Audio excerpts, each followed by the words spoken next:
आज के दौर में जो हमारे राष्ट्रीय पर्व हैं हम उनको भूलते हुए जा रहे हैं। उनके वो किस लिए मनाए जाते हैं, उनका क्या हकीकत है, उनके पीछे क्या कुर्बानियां हैं, ये हम लोग हमारे जहनों से ये चीजें निकलती हुई जा रही हैं मेरे दोस्तों। हेलो, मैं बता देना चाहता हूँ आज हमारे मुल्क का राष्ट्रीय पर्व 15 अगस्त है। 15 अगस्त को हमारा मुल्क आजाद हुआ। आजादी क्या है? आजादी फ्रीडम है, हमें बोलने का अधिकार देती है, हमें खाना खाने का, कमाने का, राजनीति करने का, हुकूमत करने का अधिकार देती है। मेरे दोस्तों, हिंदुस्तान अंग्रेजों के गुलाम था। उससे कई सालों पहले, बरसों सदियों मुसलमानों ने इस मुल्क पर हुकूमत की। 1712 में पहली बार इस मुल्क पर जिसने हुकूमत की, उस बंदे का नाम था मोहम्मद बिन कासिम। उन्होंने इस मुल्क में इस्लामिक हुकूमत की आगाज की और सिंध पर हुकूमत की। उसके बाद से लेकर 1857 तक बहादुर शाह जफर जब तक इस मुल्क के आखिरी बादशाह हुए, मुसलमानों ने हुकूमत की। आजादी की जंग में जितनी कुर्बानियां मुसलमानों की हैं, मैं मेरी जानिब से नहीं, इतिहास के पन्नों के आधार पर कहता हूं कि मुसलमानों के बराबर किसी ने कुर्बानियां नहीं। उसकी वजूहत है कि यह गुलामी इस्लाम पसंद नहीं है। इस्लाम के अंदर सबसे बड़ा जो सवाब है वो गुलाम को आजाद करने का है।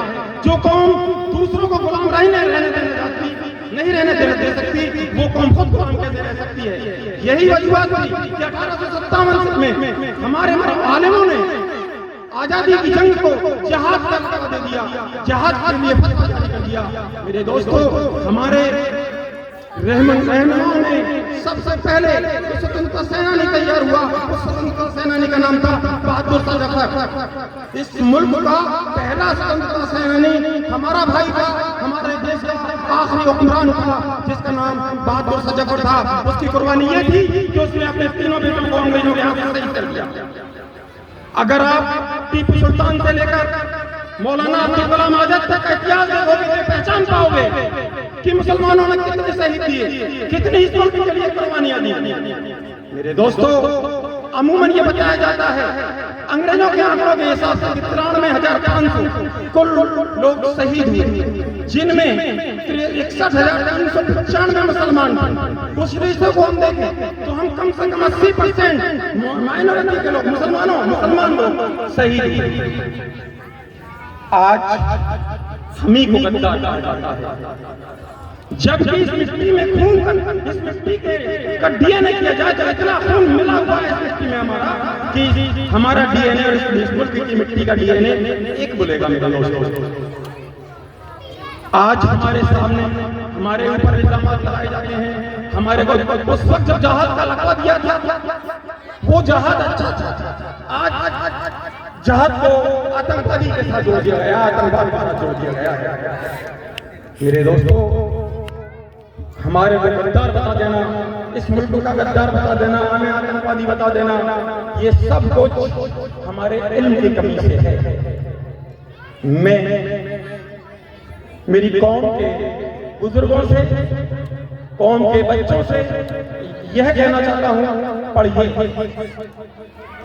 आप पढ़ोगे, आप इल्म हासिल करोगे, तब बोल पाओगे हमारे बुजुर्ग क्या थे, हम क्या हैं और किस लाइन पर जा रहे हैं, हम कहां जाकर पहुंचेंगे।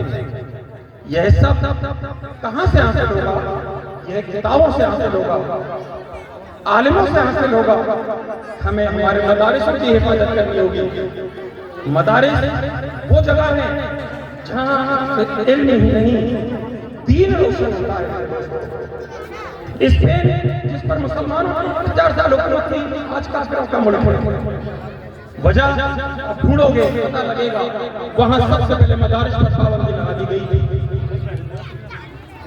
उसी रूप पर हमारे मुल्क में भी हुक्मरान उसी लाइन पर चल रहे हैं और मदारिसों को हर हाल में किसी न किसी तरीके से बॉन्ड करने जा रहे हैं। हमारे मदारिसों को जिंदा रखने के लिए हमें कुर्बानी देनी पड़ेगी। जब तक मदारिस में इस्लाम है, और इस्लाम है तो आजादी है, इस्लाम है तो हक पसंदी है, इस्लाम है अदल है, इंसाफ। मेरे दोस्तों, अभी जो वक्त आने वाला है वो सारी उम्मत, सारे शहर जो मेरे मुल्क, मेरे शहर हिंदौन में रहते हैं, उनको बड़े सोचने और समझने का वक्त है। अभी हमारे निकाय के नगर निकाय के चुनाव आने वाले हैं। हम क्या करते हैं? आपसी नफसा नफसा की वजह से, आपसी नफरत की वजह से इधर उधर वोट दे देते हैं और हमारे लोग हार जाते हैं।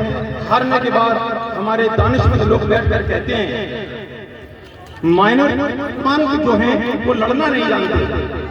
नहीं, मुसलमान लड़ना जानते हैं, मुसलमानों की रहबरी करना कोई नहीं जानता। मैं ये नहीं कहता कि आपको वोट कहाँ देना, मैं सिर्फ ये कहता हूँ जो आपके हक के लिए लड़ सके, आपके हक के लिए बोल सके, आपके कामों को दफ्तरों में जाके करा सके, उसको वोट देना। कल हमें एहसास हो कि हमारे पास रहनुमा नहीं है। मेरे दोस्तों, हमें लीडर बनाना है, डीलर नहीं। आपको ये पहचानना होगा जो शख्स आपके सामने आ रहे हैं वो शख्स कौम के लीडर है या कौम के डीलर है। अगर डीलर बनाओगे आप गुलाम बन जाओगे। हमें गुलामी नहीं, आजादी चाहिए। इस्लाम आजाद पैदा करता है, आजादी के साथ करता है और गुलामी पसंद नहीं करता, गुलाम रहना भी पसंद नहीं करता इस्लाम। बस मैं ये कहना चाहूंगा, अपने अधिकारों के लिए जो लड़ सके, आपके अधिकार के लिए जो लड़ सके, सिर्फ उस शख्सियत को आगे बढ़ाएं और उसे जिताकर नगर परिषद, विधान परिषद, विधानसभा, पार्लियामेंट में पहुंचाएं। आज के वक्त में हमें इल्म और राजनीति दोनों की सख्त जरूरत है। हमारे पास एजुकेशन भी नहीं है और हमारे पास लीडरशिप भी नहीं है। लीडरशिप बहुत हो चुकी है, लीडरशिप को पहचानना और लीडर के साथ जाना, डीलर के नहीं। खुदा हाफिज।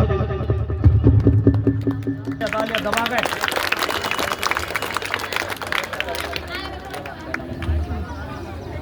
जना